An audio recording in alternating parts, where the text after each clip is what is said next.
বছরের পাপগুলো একটু ক্যালকুলেট করি। প্রিয় দিনী বোন, একটু হিসাব করবেন যে 25 বছর আপনি কতদিন পর্দা করেছেন, কত 25,000 মানুষ আপনার চেহারা দেখেছে কিনা, এই 25 বছরে কত হাজার মানুষ আপনার চেহারা দেখেছে। আর ছেলেরা আপনাকে দেখলে কখনো চেহারা সুরত দেখে না।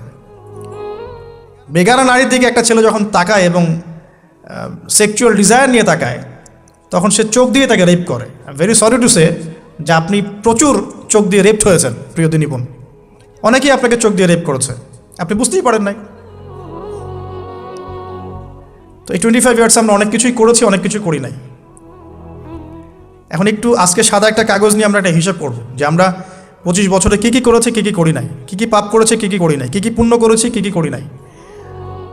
আমি আগে মনে করতাম যে একটা খালেস তওবা ইনশাআল্লাহ আল্লাহ পাক সব মাফ করে দিবেন। আসলে আল্লাহ পাক মাফ করেই দিবেন, কিন্তু ভিতর থেকে স্যাটিসফাই হতে পারবেন না আপনি। এখন যদি আপনি এখান থেকে আমার এই লেকচারটা শুনে আল্লাহর ওলি হয়ে যান এবং আপনি বড় মুহাদ্দিস, মুফতি, দিনের বড় দায়ী ইলাল্লাহ, বড় পলিটিশিয়ান, বড় ইঞ্জিনিয়ার, মানে যারা ওয়ার্ল্ডকে ইসলাম স্ট্যাবলিশমেন্টের দিকে নেতৃত্ব দিচ্ছেন, এমনও মানুষ যদি আপনি হয়ে যান, আপনি এই 25 বছরের ঋণটা শোধ করতে পারবেন না। এই 25 বছরের ঋণ আপনাকে প্রতিনিয়তই ভিতরে ঢুকিয়ে ঢুকিয়ে মারবে আর কি, যেটা আমাদেরকেও মারে ভিতর থেকে। যে আমরা যদি আগে থেকে বিষয়গুলো বুঝতাম, যদি আরও আগে থেকে স্টাডি করতে পারতাম, আরও বেশি যদি আমি আলেম ওলামার সাথে মিশতে পারতাম, আরও যদি বেশি গভীরে যেতে পারতাম, তাহলে কতই না ভালো হতো। তো আমি আশা করি কথাগুলো আপনাদের কলিজায় পৌঁছাবে ইনশাআল্লাহ। এখন লাইফের এটা সবচেয়ে ভাইটাল পার্ট। এই সম্পর্কে আমি জাস্ট 2টা হাদিস বলে আস্তে আস্তে কনক্লুশনের দিকে যাচ্ছি। নবী সাল্লাল্লাহু আলাইহি ওয়াসাল্লাম বলছেন যে 7 শ্রেণীর মানুষকে আল্লাহ পাক কিয়ামতের দিনে আরশের ছায়া দিবেন। কত শ্রেণী ভাই? তার মধ্যে সেকেন্ড শ্রেণীটা হচ্ছে সেই যুবক নাশা ফি ইবাদাতিল্লাহি তাআলা, যে আল্লাহ পাকের ইবাদতে তার যৌবনকালটা কাটিয়ে দিয়েছে। এখনও বাকি আছে আপনার সামনে। যৌবনকাল কতটুকু? হয়তো 15 to 40। তার মানে এখনও 40 বা 50 বছর পর্যন্ত আপনার যৌবনটিকে থাকবে ইনশাল্লাহ, যদিও এই যুগে থাকে না আর কি। আমরা তো ফ্যান্টাসিতে ভুগি অনেক সময়, 4টা বিয়ে। বাস্তবতা হচ্ছে এই যুগে একটাই ডিফিকাল্ট। একজনকে সন্তুষ্ট করে কি ডিফিকাল্ট। এখন সেই যুগ না তো, আমরা তো হর্স রাইড করি না, আমরা তো এক্সারসাইজ করি না, আমরা তো এখন অনেকে খেলিও না, আমরা ফাস্ট ফুড খাই, আমরা হাইজেনিক খাবার খাই না, আমরা আগেকার মানুষদের মতো অনেক কিছু করি না। এনভায়রনমেন্ট নষ্ট হয়ে গেছে, পলিউশন আছে, সব মিলে এখন আমাদের যৌবন যে 50 বছর পর্যন্ত থাকবে, এটা নিশ্চয়তা দেওয়া যাচ্ছে না যদি আমরা বেঁচেও থাকি। আর কত যুবক যুবতী ভাই বোন যে যৌবনকালেই চলে যায় তার তো ঠিক নাই। প্রিয় দিনী ভাইয়েরা, আমরা আলোচনা করছিলাম যৌবন সম্পর্কে।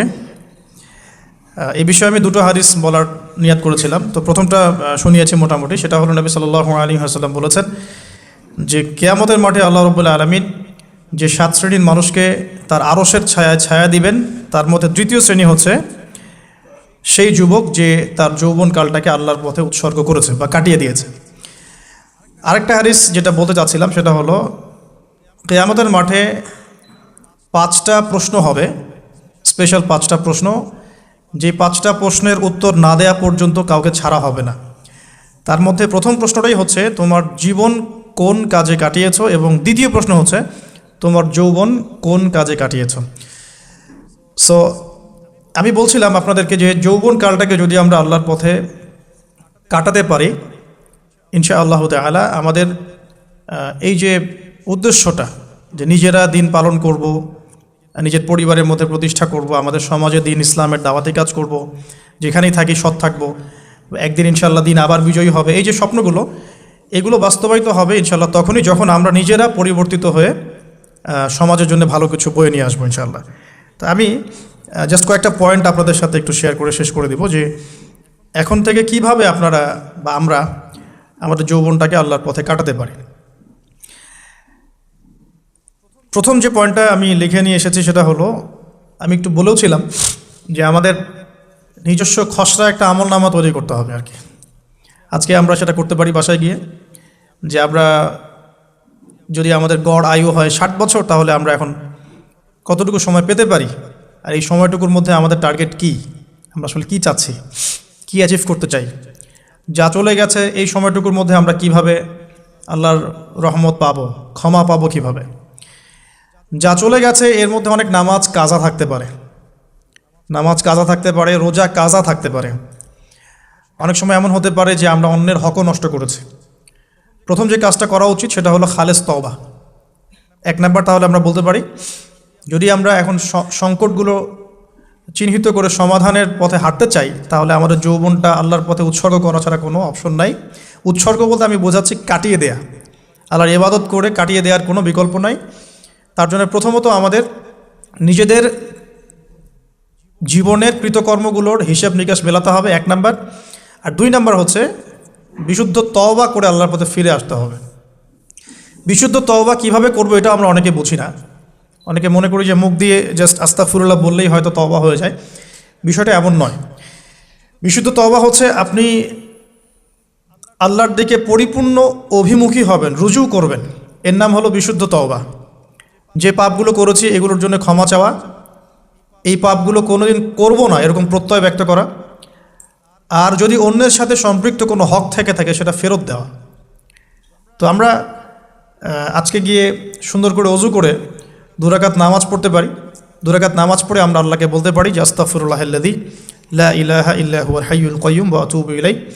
আল্লাহ, আমি আমার জীবনের এই যে একটা বড় সময় তোমার থেকে দূরে ছিলাম, নামাজ কাজা হয়েছে, রোজা কাজা হয়ে গেছে, চোখের হেফাজত হয় নাই, জিনা হয়ে গেছে নাউজুবিল্লাহ, মাদকের সাথে সম্পৃক্ত ছিলাম নাউজুবিল্লাহ, আমরা মিউজিক্যাল ইনস্ট্রুমেন্ট প্লে করেছি, ইত্যাদি ইত্যাদি। এগুলো থেকে আল্লাহ আমরা আজকে তোমার কাছে তওবা করছি, ক্ষমা চাচ্ছি, এবং আগামী দিনগুলোতে তোমার হুকুম আহকাম মেনে চলার তৌফিক চাচ্ছি। 2টো জিনিস খুব প্রয়োজন, একটা হলো তৌফিক, একটা হলো দোয়া।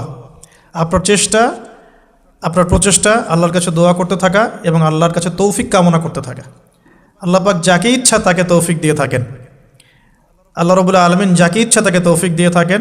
যে আল্লাহর কাছে যত বেশি চাইবে আল্লাহ পাক তত বেশি দিবেন ইনশাআল্লাহ।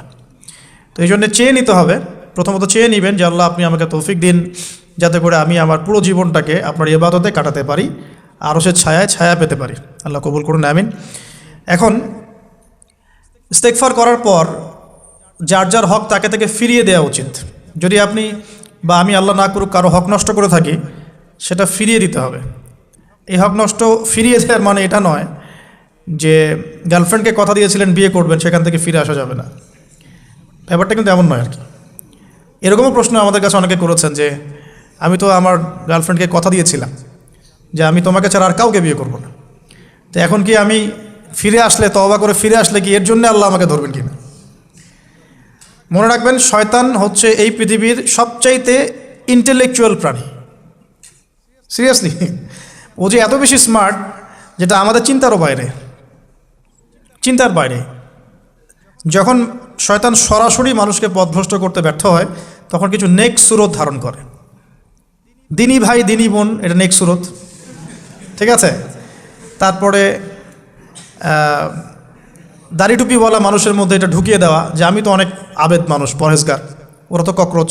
দেখবেন বেশি না, 1 মাস যদি কেউ নামাজ পড়ে, 1 মাসে 10টা বই পড়াশোনা করে, ইসলাম সম্পর্কে একটু ঘাটাঘাটি করা শুরু করে, অন্যদের সাথে কথা বলার ক্ষেত্রে তার যে বডি ল্যাঙ্গুয়েজ এটা খেয়াল করবেন। তো শয়তান কিন্তু অনেক স্মার্ট, এভাবে শয়তান অনেকভাবে মানুষকে প্রতারিত করতে পারে। সো শয়তানের নেক্সট শুরুতে ধোকায় পা দিবেন না। আল্লাহ পাক আমাদের সবাইকে হেফাজত করুন, আমিন।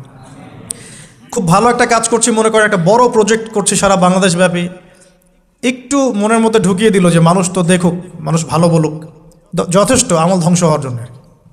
এতটুকু যথেষ্ট আমল ধ্বংস হয়ে যাওয়ার জন্য। আল্লাহ মাফ করুক আমাদেরকে। তো প্রথমে প্রিয় ভাই তওবা করে ফিরে আসা, যার যার হক তাকে তাকে ফেরত দিয়ে দেওয়া। এরপরের সবচাইতে ইম্পর্ট্যান্ট জায়গাটাই হচ্ছে ইলম অর্জন করা। যেখানে আছেন সেখানেই থাকবেন, মানে যে প্রতিষ্ঠানে যে সাবজেক্টে পড়ছেন, এখন আপনাদের প্রায় জীবনের 20টা বছর চলে গেছে। এখন সবার পক্ষে আবার ইউটার্ন করে 0 থেকে স্টার্ট করা পসিবল না, এবং এটা বুদ্ধিমানের কাজও হবে না। ওই সেকশনে যারা আছেন তাদের সংখ্যা কিন্তু প্রচুর, যারা দিনই লাইনে পড়াশোনা করছেন, ঠিক আছে। আল্লাহ চাইলে তাদের মধ্য থেকেই ইনশাআল্লাহ এমন অনেক বড় বড় মুফতি, মুহাদ্দিস, ইমাম তৈরি হবেন যারা ধর্মীয় অঙ্গনে নেতৃত্ব দিবেন ইনশাআল্লাহ। আর যদি দেখা যায় তারা তাদের দায়িত্ব পালন না করেন, তখন আল্লাহ পাক জেনারেল থেকে মানুষ উঠায় নিয়ে আসবেন। এটা আল্লাহ পাকের কৌশল, আল্লাহ পাক করতে পারেন। এখন আপনি কি করবেন? যেহেতু আপনারা 20-25 বছর পার করে আসছেন, যে সাবজেক্টে পড়ছেন কন্টিনিউ করতে থাকবেন। যদি এনভায়রনমেন্ট থাকে ফ্রি মিক্সিংয়ের, এখানে আপনি আপনার চোখকে হেফাজত করার চেষ্টা করবেন সর্বোচ্চ। এ ব্যাপারে আমি একটা বই সাজেস্ট করি, এই বইটা পড়লে ইনশাল্লাহ আপনার অন্তরের মধ্যে এই বিষয়গুলো কমে আসবে ইনশাআল্লাহ। সেটা হলো তাসকিয়া, ও আরেক নামে এসেছে, সেটা হলো তাসাউফ ও আত্মশুদ্ধি। তাসাউফ ও আত্মশুদ্ধি পুরো ওয়ার্ল্ডের ওয়ান অফ দ্য মোস্ট, বলবো যে অনারেবল একজন আলেমে দিন, টপ 10-এর মধ্যে একজন, আল্লামা তাকি উসমানী দামাত বারাকাতুহু, তার লেখা বই তাসাউফ ও আত্মশুদ্ধি। বাংলাদেশে যে মাকতাবাতুল আশরাফ তারা প্রকাশ করেছে। এই বইটা যদি পড়েন, আপনার মনের মধ্যে নফসের যে খারাপ রিপুগুলো, এগুলো আস্তে আস্তে কমতে থাকবেন সব। এবং এই বইটা আমি বলি যে বারবার পড়া উচিত। হ্যাঁ, তো আল্লাহ তৌফিক দান করুন। এখন পুরোপুরি ট্র্যাক চেঞ্জ করতে যাবেন না, আপনি আপনার ট্র্যাকেই থাকবেন। এখন এই ট্র্যাকে থেকে আপনি কিভাবে ইসলামিক বেসিক জ্ঞান অর্জন করবেন, কিভাবে পসিবল? কঠিন, অসম্ভব কিছু না, কঠিন। আমি অভিজ্ঞতা থেকে বলি আমার মতো করে। ফার্স্ট অফ অল, একজন বিজ্ঞ কারি সাহেব, হাফেজে কোরআন বা কারি, প্রাথমিক স্টেজ বলছি, বিজ্ঞ একজন কারি সাহেব বা হাফেজে কোরআন, যার সাথে আপনার ভালো সম্পর্ক বা যাকে আপনি চিনেন, রিনাউন্ড বা যিনি খুব কোঅপারেটিভ, আপনাকে সময় দেন, টাইম দেন, এরকম কারো কাছে গিয়ে আপনি কোরআন তেলাওয়াত করা শিখবেন আগে। ফার্স্ট অফ অল এটা কাজ, কোরআন তেলাওয়াতটা আগে শিখবেন। আমি তো যে দুঃখ করে বলি, কষ্ট করে বলি যে আমাদের এই দিনী অঙ্গনে এমন অনেক মানুষ আছে যারা ইভেন কোরআন রিসাইট পর্যন্ত করতে না পেরেও অনেক বড় বড় জায়গায় অভিনয় করেন, দিনিয়াতের অভিনয় করে যান, নিজের সাথে অভিনয় করে যান। অনেক সময় উদ্ধতাবশত বড় বড় আলেমদেরকে বাহাসের জন্য চ্যালেঞ্জ করে থাকেন, অথচ কোরআন তেলাওয়াত শুদ্ধ না। কোরআন তেলাওয়াত শুদ্ধ না মানে নামাজই হচ্ছে না। কোরআন তেলাওয়াত শুদ্ধ না মানে কি? নামাজ হচ্ছে না। কবুল করার মালিক তো আল্লাহ, শর্ত তো এটা। কবুল করার মালিক তো আল্লাহ। আল্লাহ পাক চাইলে কেউ এক ওয়াক্ত নামাজ না পড়লেও তওবা করে ফিরে আসছে মৌতের আগে, হয়তো আমরা জানি না, আল্লাহ মাফ করে দিয়েছেন, হতে পারে না? এটা তো শর্ত। কোরআন তেলাওয়াত তাজবিদের সাথে শিখতে হবে। তো এখানে যদি একজন আলেম থাকেন, একজন কারি থাকেন, হাফেজ থাকেন, তার কাছে আপনারা ব্যাচ করে পড়লেন, অথবা সে যদি কোনো ইনস্টিটিউট খোলে সেখানে আপনারা একটু সময় দিলেন, বা যারা পড়তে জানেন আবার মস্ক করে নিলেন। ফজরের পর 1 ঘন্টা, সপ্তাহে 3 দিন, 3 মাস এনাফ। ফজরের পর 1 ঘন্টা, সপ্তাহে 3 দিন, আপনার 2 থেকে 3 মাস যথেষ্ট। কোরআন তেলাওয়াত আপনি শিখে ফেলবেন ইনশাআল্লাহ। এটা প্রথম কাজ। এটা না করে পরের কাজগুলো আসলে পসিবল না। এগুলো সব জাতামাতা কাজ হয়ে থাকবে, এগুলো মানে পূর্ণতা পাবে না। প্রথম কাজটাই কোরআন তেলাওয়াত শেখা। এরপরে আপনার অনেকে তাবলিগ জামাতে সময় দিবেন। অনেকে দেখা যায় যে বাসায় দিনই বই পুস্তক পড়েন, এগুলো পড়বেন, ঠিক আছে। অনেকে হাদিসের বইয়ের যে অনুবাদগুলো হয়েছে এগুলো পড়বেন, সমস্যা নেই। কিন্তু কোরআন তেলাওয়াত অবশ্যই শিখবেন। তারপরে আপনি যদি এখান থেকে বের হওয়ার পরে বা রানিং অবস্থাতেও যদি সময় বের করতে পারেন, তাহলে মাদ্রাসা অঙ্গনের কোনো আলেমের সহবতে গিয়ে আপনি অ্যারাবিক ল্যাঙ্গুয়েজ এবং অ্যারাবিক গ্রামার শিখবেন। ওটা আপনার শেখার লেসন 2, কোরআনের পর এটা শেখার লেসন 2। অ্যারাবিক ব্যাকরণ, অ্যারাবিক গ্রামার এবং অ্যারাবিক ল্যাঙ্গুয়েজ ছাড়া কোরআনের তাফসির, তর্জমা এগুলো বোঝা যায় না। যে যাই বলুক, এটাই ফুল স্টপ কথা। তাফসির আপনি তো বঙ্গানুবাদ দেখে অনেক কিছু বুঝতে পারেন ঠিকই। আল্লাহ পাক বলেছেন সুদ খেও না, জেনার ধার কাছে যেও না, এগুলো কমন মেসেজ, সেগুলো সবাই নিতে পারে। একজন অমুসলিম ভাইও ওইটা যদি বাংলা পড়তে পারে, সেও বুঝতে পারবে কী বলতে যাচ্ছেন আল্লাহ পাক। অ্যারাবিক ল্যাঙ্গুয়েজ, অ্যারাবিক গ্রামারের ভিতরে না ঢুকলে আপনি কোরআনের ভাষাটাকে ধরতে পারবেন না। আল্লাহ পাকের যে মানে ঐশী গ্রন্থের বালাগাত, এটা আপনি বুঝতে পারবেন না। তো এই জন্যে এটা তো সিম্পল এক্সাম্পল। আমরা যদি এখানকার ল্যাঙ্গুয়েজ কি বইগুলোর, ইংরেজি না বাংলা? ইংলিশ। মাশাআল্লাহ, ইংলিশ ল্যাঙ্গুয়েজ যদি না জানতাম, আমি কি এখানে পরীক্ষা অ্যাটেন্ড করতে পারতাম? আমি তো ওই টপিকটাই বুঝবো না, কোন টপিক আলোচনা হচ্ছে, স্যার কী পড়াচ্ছেন। আমার তো ইংরেজি গ্রামারের এবং ইংরেজি ল্যাঙ্গুয়েজটিক আমার কোনো দক্ষতা নেই। তাহলে আমি কীভাবে ওই চ্যাপ্টার 1, চ্যাপ্টার 2, চ্যাপ্টার 3, এই টপিক ওই টপিক কেমন করে বুঝতে পারি? সিমিলার এখানে কোরআনের ক্ষেত্রে যদি আপনি ল্যাঙ্গুয়েজগুলো না জানেন এবং গ্রামারটা না বোঝেন, তাহলে কোন সূরার ভিতরে কী গভীর মর্ম, এগুলো আপনি ধরতে পারবেন। ভাষা একটা অর্থ বুঝতে পারবেন। ভাষা অর্থ পরীক্ষায় পাশ করাতে পারে, কিন্তু A+, গোল্ডেন A+ আনতে পারে না। তো আশা করি আপনি বুঝতে পারছেন যে আমি কী বলতে যাচ্ছি। তো এটার জন্যে এখন এক্সাম্পল বুঝে নেন। এই যে এখানে ইংরেজি ল্যাঙ্গুয়েজ পড়ছেন, ওই ল্যাঙ্গুয়েজের উপরে বেস করে আপনি বইগুলো শেষ করছেন, এটা কি ওস্তাদ ছাড়া করছেন না ওস্তাদ সহ করছেন? টিচার লাগে না লাগে না? সেম জিনিস কোরআনের ভাষা শিখতে হলেও, গ্রামার শিখতে হলেও এরকম কিছু ওলামা একরাম আপনাকে খুঁজে বের করতে হবে। এখন ওলামা একরামরা কিন্তু অনেক ব্যস্ত, অনেকের অনেক কাজ থাকে, অনেকের মাদ্রাসা থাকে, অনেকের দিদি খেদমত থাকে। এর মধ্যেও আল্লাহর কাছে দোয়া করতে থাকেন, ইনশাল্লাহ আপনাকে আপনার ওস্তাদ আল্লাহ পাঠিয়ে দিবেন ইনশাল্লাহ। আল্লাহ পাক কাউকে ওস্তাদ ছাড়া রাখবে না। তো ওস্তাদের কাছে আপনার বিহেভিয়ার কেমন হবে? এখন আপনি টিচারের সাথে যেমন বিহেভিয়ার রাখেন সেরকম তিনি সবক দিবেন, আপনি সেটা বাসায় কভার করবেন, নতুন পড়া নেবেন, আবার পড়া দিবেন। এইভাবে আস্তে আস্তে আস্তে আস্তে 4-5টা ক্লাসিক্যাল অ্যারাবিক গ্রামারের বই যদি কভার করতে পারেন, ইনশাআল্লাহ আপনি কোরআনের এই যে আলহামদুলিল্লাহি রাব্বিল আলামিন পড়ছেন, অর্থটা নিজেই বুঝতে পারবেন। হ্যাঁ, যালিকাল কিতাব লা রাইবা ফিহি হুদাল লিল মুত্তাকিন পড়ছেন, আপনি নিজেই বুঝতে পারবেন যে আল্লাহ পাক কী বলছেন আমাকে। তো এই যোগ্যতাটা অর্জন না করলে সত্যিকার অর্থে আমরা যে কোরআনিক সমাজ যেটা বলি আর কি বড় গলায়, এটা আসলে বাস্তবায়িত হবে না, তা আমার মত। আর এরপরে আপনি আরও উঁচু লেভেলে যদি পড়তে পারেন, যে পড়াশোনা শেষ, আপনার জব সেকশন নিশ্চিত, আপনার সময় আছে মাশাআল্লাহ, এখন এই সময়ের মধ্যে আপনি চাইলে হাদিসের যে কিতাবগুলো, হাদিসের বেসিক কিতাবগুলো মোতালা করতে পারেন। যে কাজটা আমি এখন করছি আর কি, হাদিসের বেসিক কিতাবগুলো আপনি মোতালা করতে পারেন। এটার জন্য অ্যারাবিক এবারত পড়ার যোগ্যতা অর্জন করতে হবে। এটা কি জিনিস?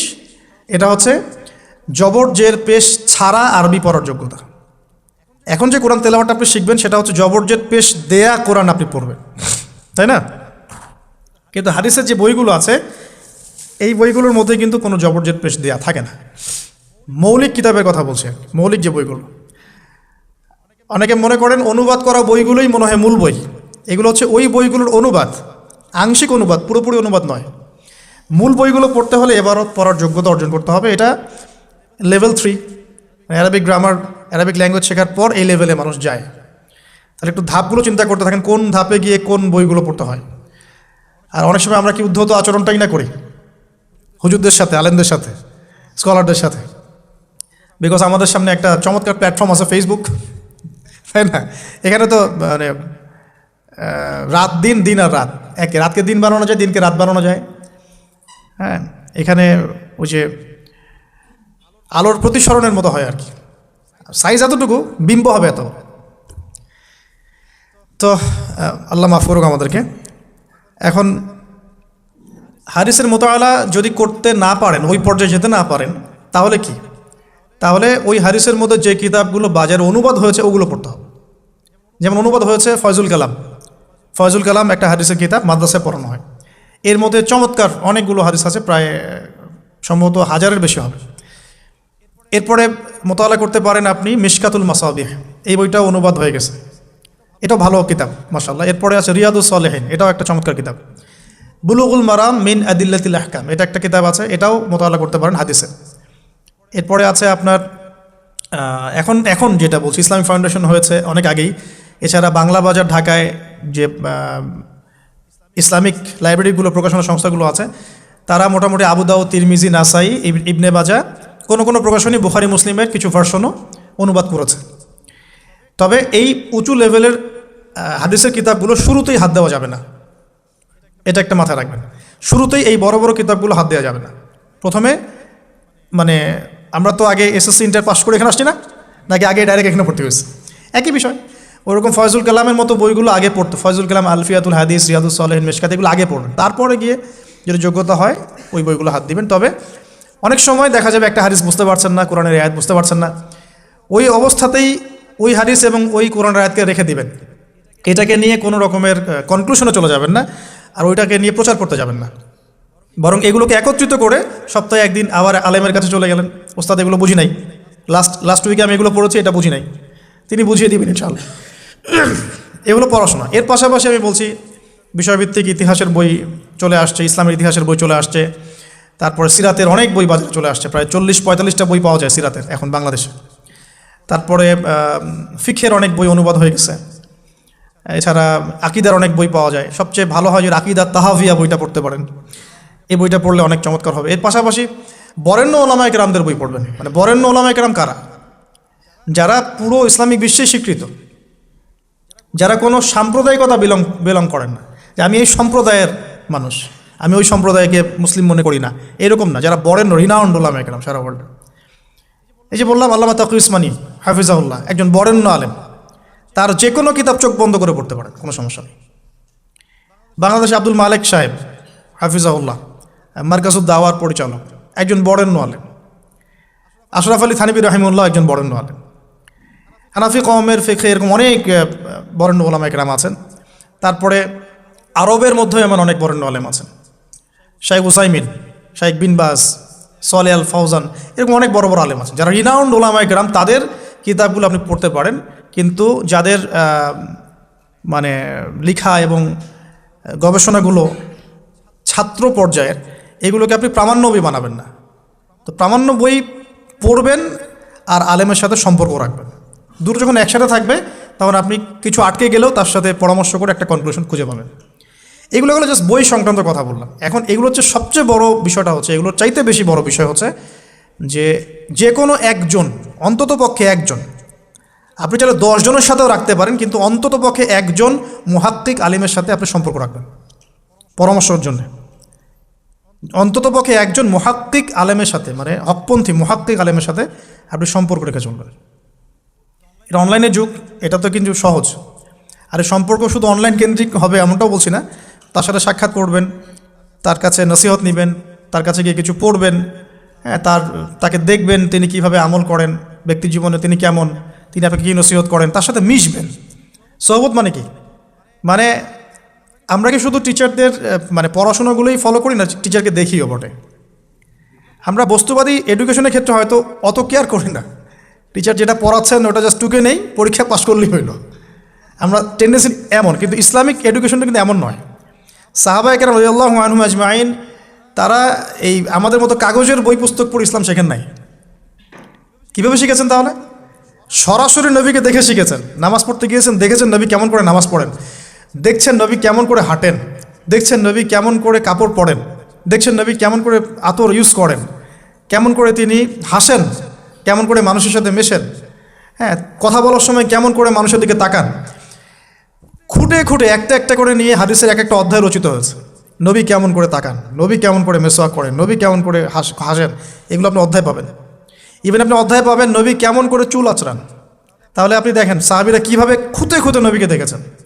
বলা হয় আব্দুল্লাহ বিন মাসউদ রাদিয়াল্লাহু আনহু সম্পর্কে, তিনি নবীকে এত বেশি কপি করতেন হাঁটা চলা কথাবার্তায় যে নবী সাল্লাল্লাহু আলাইহি ওয়াসাল্লামের পরের যুগের অনেক মানুষ এসে দ্বিধাদ্বন্দ্বে পড়ে যেত যে রাসূল সাল্লাল্লাহু আলাইহি ওয়াসাল্লামকে দেখছি নাকি।